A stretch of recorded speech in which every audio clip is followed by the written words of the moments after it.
Guys, can you believe we've already made it to the finishing touches for our granny square top?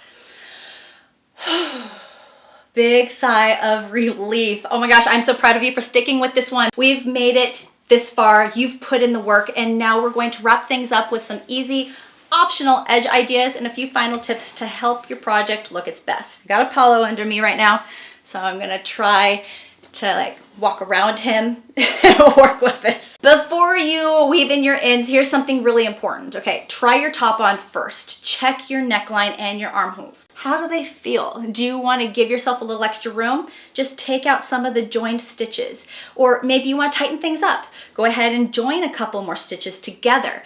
If you need to, don't be afraid to take out a couple rounds from your square itself.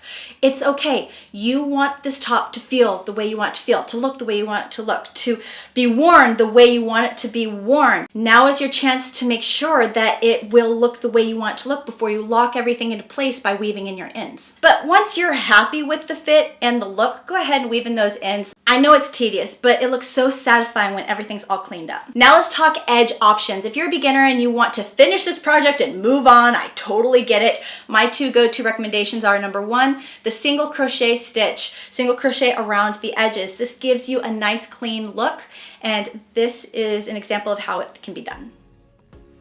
All right, we're gonna start by slip stitching into the join of the two sections right here in the middle. It's fine if it's not perfect, just wherever you can, right there in the join, that's where you wanna slip stitch. And then chain one and single crochet into the same stitch that you just slip stitched into. Next, you're gonna single crochet into the chain one space, and then make one single crochet stitch in every stitch.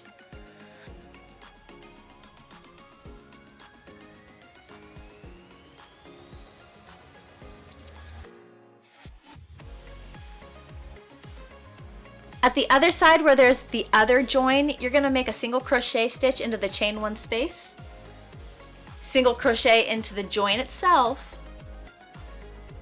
and then single crochet into the next chain one space. After that, you're just gonna continue on making one single crochet stitch in every stitch.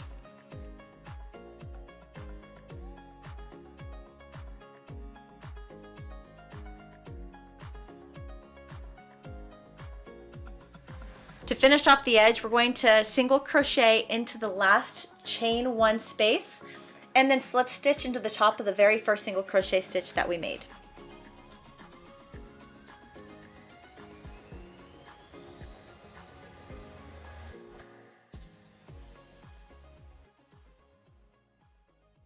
Number two, if you prefer something super simple, you can just do a slip stitch edge for a really minimal, tidy finish. And this is how that will look. We're gonna start the slip stitch edge by slip stitching into the join of the two panels. There's no need to chain one here. We're just gonna dive right into slip stitching into each stitch.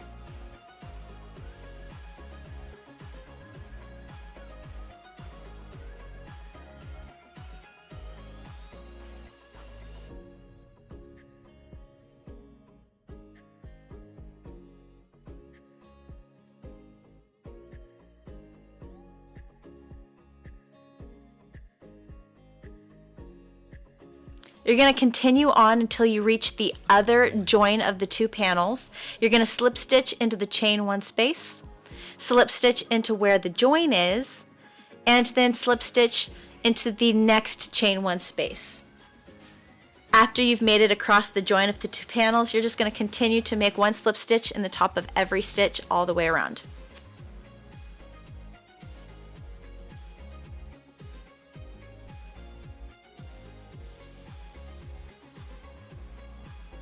To close off this edge, we're going to slip stitch into the very first slip stitch and then tie off our work.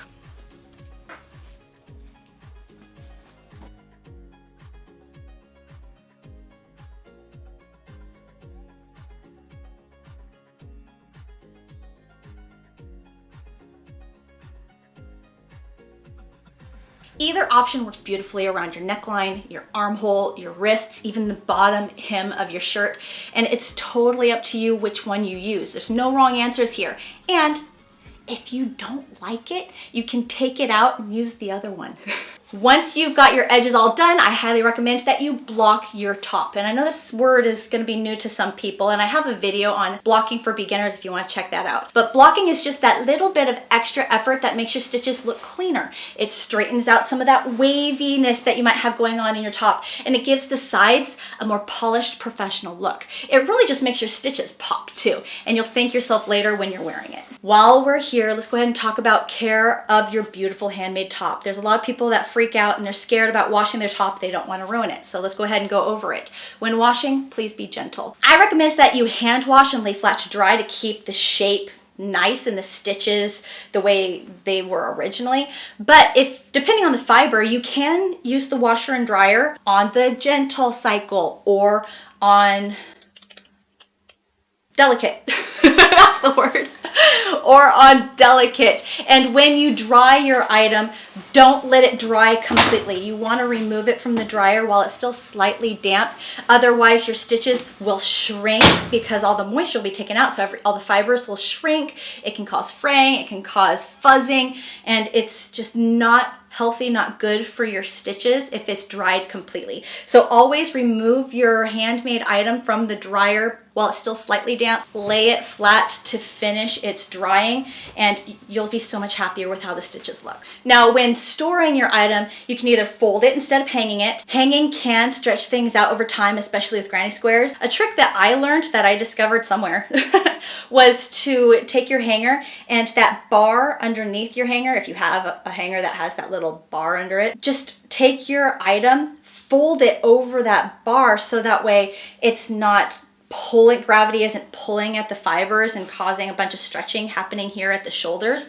If you just fold the item over and hang it, then one, it's hung and it's not folded somewhere where it disappears, you know, out of sight, out of mind. But it's also safe. It's protected from any of that stretching that might happen. And of course, let's have some fun styling our top. This top in particular looks super cute layered over a tank top or camisole paired with jeans or shorts. That's how I will usually wear it. But you can also throw this over a dress for a little extra personality, or, you know, play around with it and wear it the way that makes you feel real good. And if you feel extra creative, you can always personalize your top even more. Try adding a handmade with love label on the back so we know what the front and the back of the top is. Super helpful. Or try small applique or surface crochet details on the square. Even add a little patch somewhere. Make it uniquely yours. These small little touches to your project makes it feel finished and extra special. All right, guys, that's it for this one. I hope this video gave you some good ideas to wrap up your granny square top in a way that feels complete, polished, and like you know, the way you want it to. If you found this video helpful, please don't forget to like, subscribe, and turn on those notifications so that way you don't miss my upcoming projects. The very next video is going to be a regular tutorial style of working up this project from start to finish. But after that, I have some awesome projects coming up that you're not gonna wanna miss. So make sure you're subscribed and the notification bell is turned on so when I drop that video, you know. All right, guys, as always, I hope you have the best day. Thank you so much for hanging out with me today, and I will see you in the next video. Bye.